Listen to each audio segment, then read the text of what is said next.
I was always told at McKinsey, I thought this is good advice, and I give this advice to other people.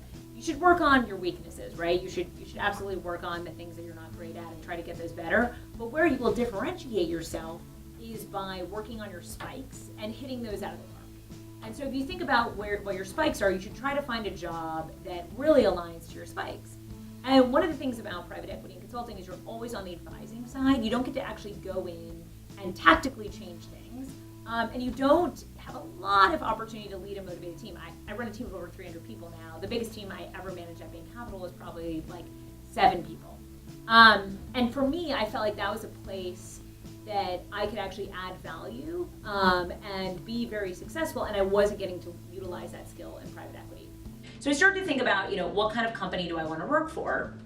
And I realized that it had much less to do with the content of what the company did and much more to do with the management team and the executive team, and did I believe in them, and the stage of life that the company was at. So what attracted me to Wayfair in particular was I thought that the management team was excellent, best in class. One thing I learned in investing is you invest behind teams, you don't invest behind ideas, right? Anyone can have an idea. My Wayfair example when I talk to people is there was another company started pretty much the same time as Wayfair called Hay Needle.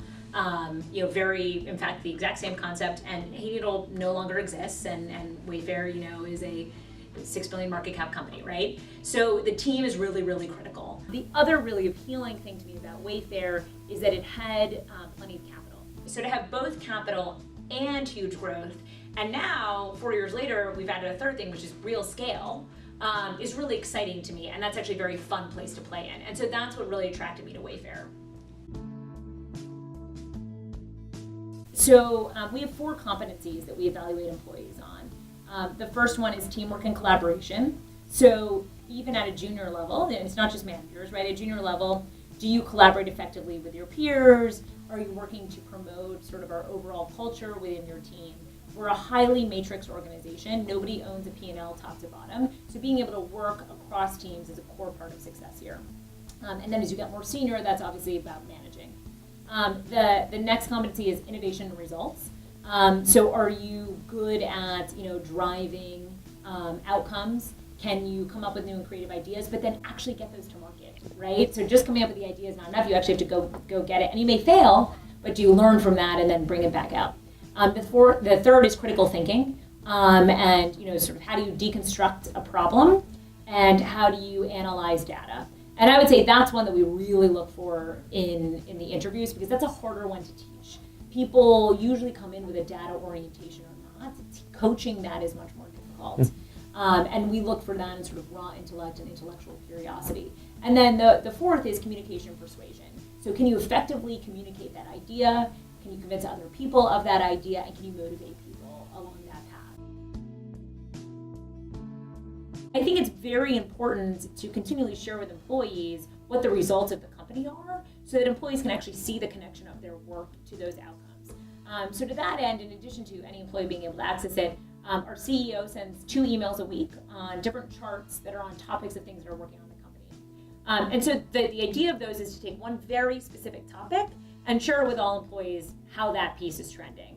And that allows those team members to feel like, oh, wow, like my topic, it is critical to driving the growth of the business, and it is critical to our mission, and it is getting recognition. Compensation is important, right? You want to have an appropriate market comp.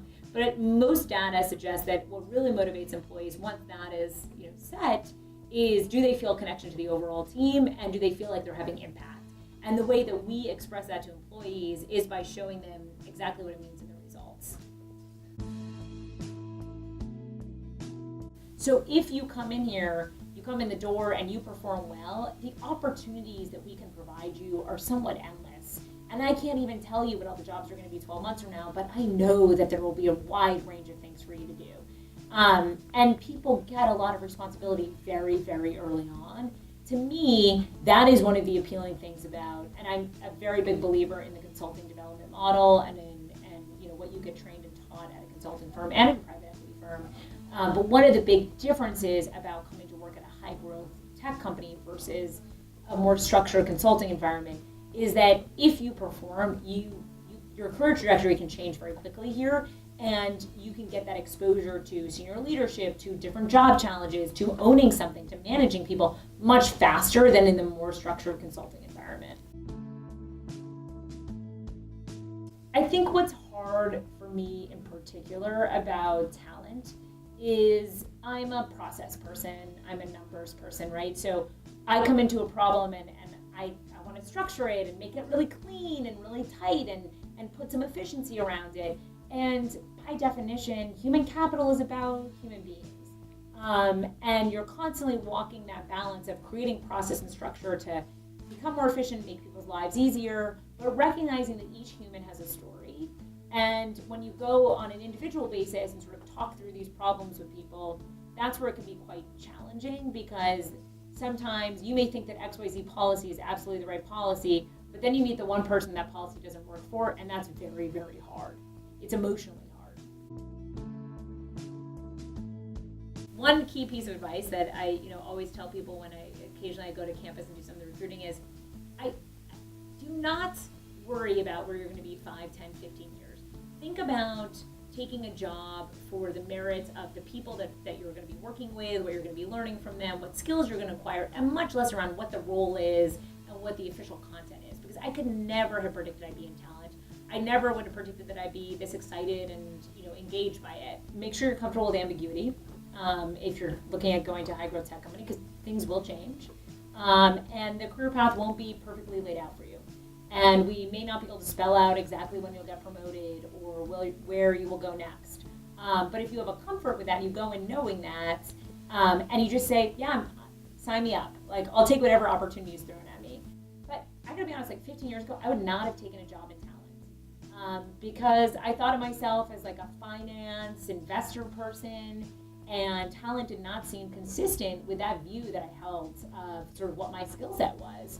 That's an incredibly short-sighted view of the world, and I would have missed out on this amazing opportunity to impact the company in this way at this moment in time. Mm-hmm. And I think you have to get out of your own way a little bit and sort of check your ego a bit to really get exposure to exciting opportunities that may look very different than what you envisioned.